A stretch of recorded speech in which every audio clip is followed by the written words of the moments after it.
As the sun slowly rises over the Pacific Ocean, an island silhouette emerges through the mist. This is Japan, a place where time both stands still and runs relentlessly forward.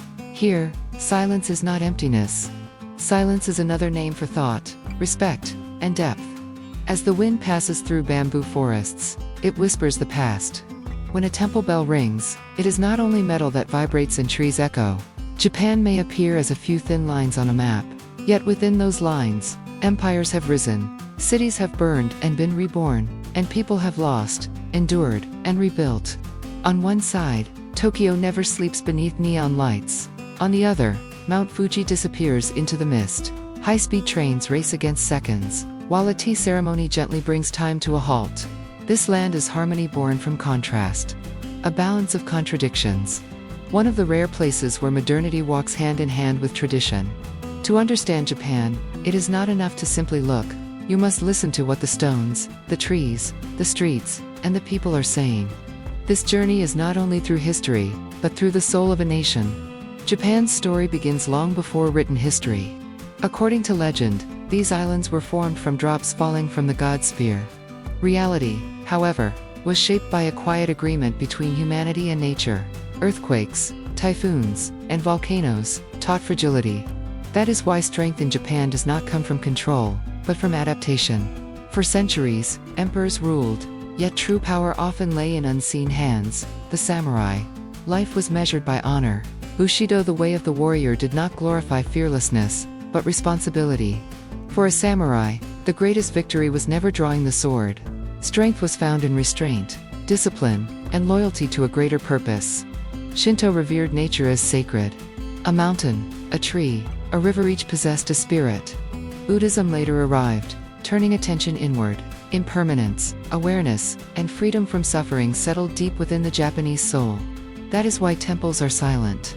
Because here, you do not approach God, you approach yourself.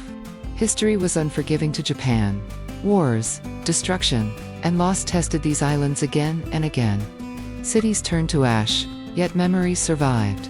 Each fall became a pause before beginning again. The past of this country is not carved into stone walls, but etched into human memory. And that memory is still breathing today. In Japan, life flows through small details.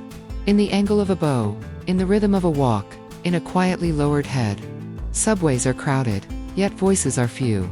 Respect for another's space is an unspoken rule. Traditions remain alive, woven gently into the fabric of everyday life. A kimono is not merely clothing, it is the past, made wearable. A tea ceremony is far more than tea. It teaches patience, balance, and awareness. Work is not only necessity, but responsibility towards society. Yet beneath this discipline, a tired generation grows, carrying the weight of expectation in silence. Still, Japan hides hope in small moments. When cherry blossoms bloom, everything stops. Beauty is fleeting and, therefore, precious. This feeling is called mono no aware, making peace with the sorrow of passing things.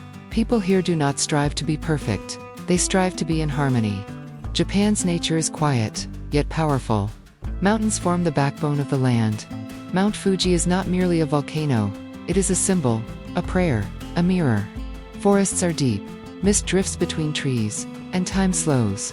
Temples are hidden within nature, because humans do not place themselves at the center. The four seasons transform more than the landscape. Spring brings hope. Summer demands endurance. Autumn offers acceptance. Winter invites introspection. The sea shapes life and cuisine alike. A fish market is treated like ritual. A bowl of ramen becomes an expression of labor, humility, and simplicity. Nature in Japan is never conquered. It is lived alongside. Because nature is the greatest teacher of all. Japan does not speak loudly. It does not shout or seek to prove itself. It is understood not by those who merely watch, but by those who feel.